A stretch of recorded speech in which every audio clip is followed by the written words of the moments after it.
Welcome to Asset Television, your best station for news, politics, business, sports and entertainment. Your one-stop channel, Asset Television. Hello and thanks for staying with us on Asset Television. Welcome to the news. I am Eugenia Solomon. First, the headlines. Presidency debunks plans to impoverish North through taxes.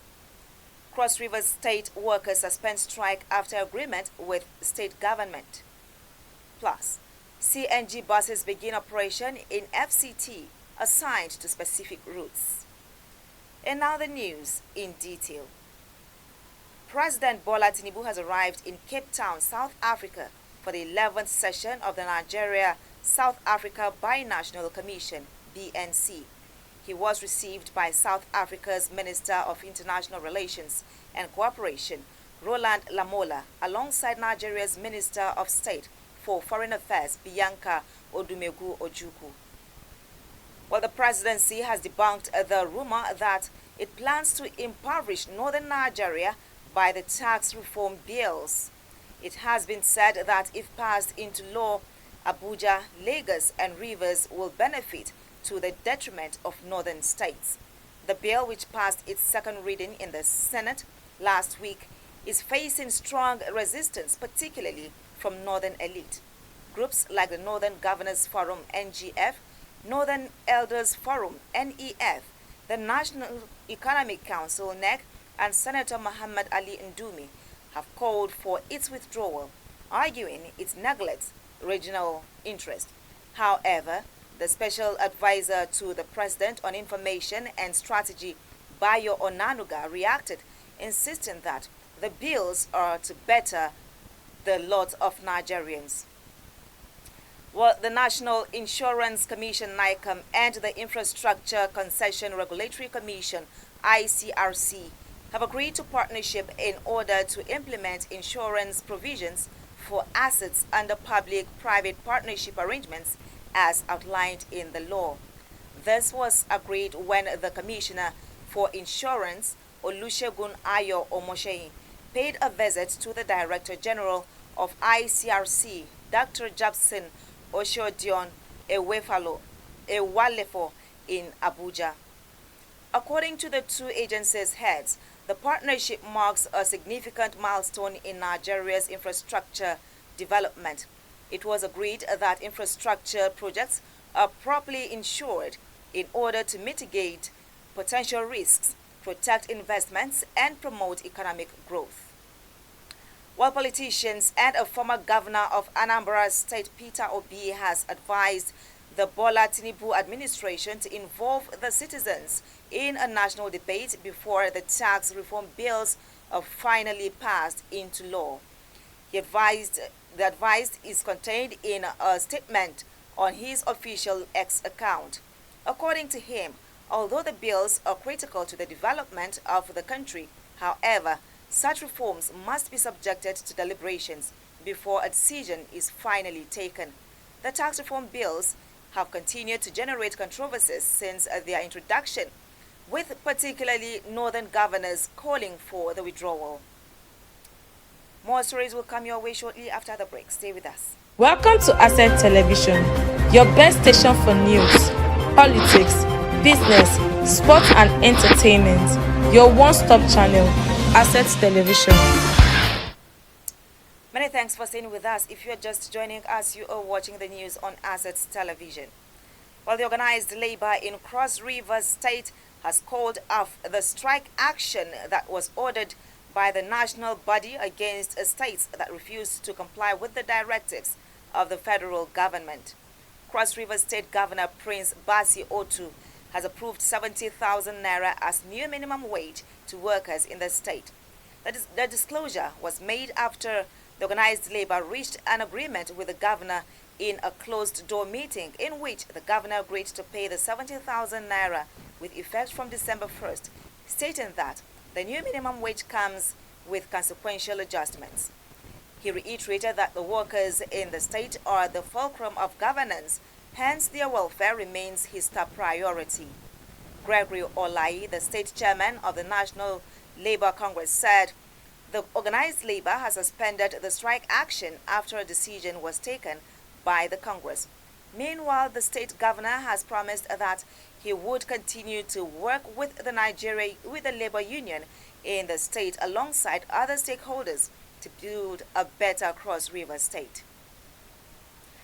In a decisive move to forestall an indefinite strike by the state chapter of the Nigeria Labour Congress the Zamfara state government has signed a memorandum of understanding with the labor union on the implementation of the 70,000 naira minimum wage. The agreement, signed late Monday evening, came after a series of negotiations between representatives of the state government and NLC officials. The agreement also addressed other labor-related concerns raised by the union, including issues of improved welfare packages for state workers. NLC chairman in the state, Sani Haliru, confirmed the suspension of the planned industrial action, stating that the MOU marks a victory for workers' rights. The Zamfara government, represented at the meeting by the secretary to the state government, Abubakar Nakwada, expressed the administration's dedication to implementing the agreed wage increase. He assured workers that the state government remains committed to fostering a harmonious relationship with labor unions. Nakwada also confirmed that the implementation of the new 70,000 naira minimum wage will commence in March 2025. While the federal government has commenced a free compressed natural gas bus service in Abuja to ease transportation costs for Nigerians in the capital city. The CNG buses began operation on December 2nd, 2024, with specific routes in the capital city. The buses, according to reports, will run along popular routes from suburbs in Abuja, such as Maraba to Eagle Square and Berger bus stop.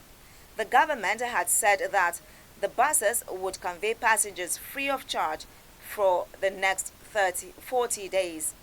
The free bus ride will end on January 6, 2025. Last week, the government, through the Ministry of Transportation, handed over 15 compressed natural gas-powered buses to 3 transport unions to ease the high cost of transportation in the capital city.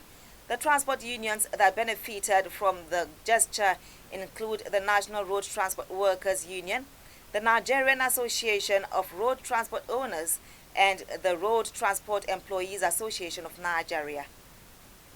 Well, on the foreign scene, a judge has ruled that Tesla chief executive Elon Musk's record-breaking $56 billion pay award will not be reinstated.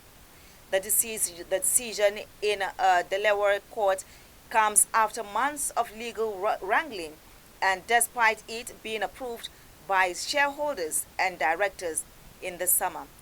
Judge Kathleen McCormick upheld her previous decisions from January, in which she argued that board members were too heavily influenced by Musk.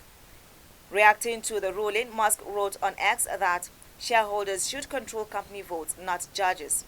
Tesla vowed to appeal against the ruling, saying the decision was wrong, while the electric car company said in a post on X that the ruling, if not overturned, means that judges and plaintiffs' lawyers run Delaware companies rather than their rightful owners.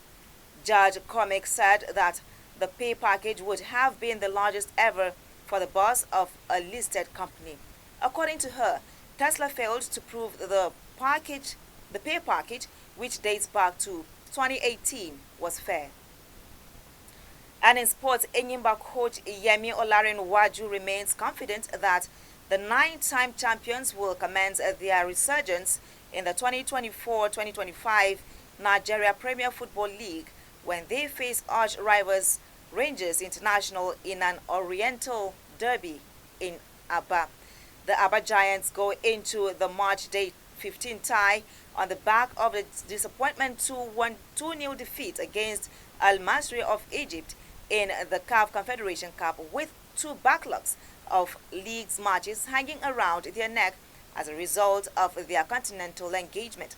Olarenwaju is, however, quick to turn his attention to the domestic scene as they have also dropped to 8th position in the table with just 20 points and 2 games at hand. Rangers, on the other hand, enter the derby on a high with 3 wins in their last 5 games, climbing to 4th in the table with 23 points, having played 2 games more than Enyimba. But with that sports story, we end the news. Don't forget to follow us on all our social media platforms for more updates and programs. On behalf of the entire news crew, I am Eugenia Solomon. Thank you for watching. Welcome to Asset Television, your best station for news, politics, business, sports and entertainment. Your one-stop channel, Asset Television.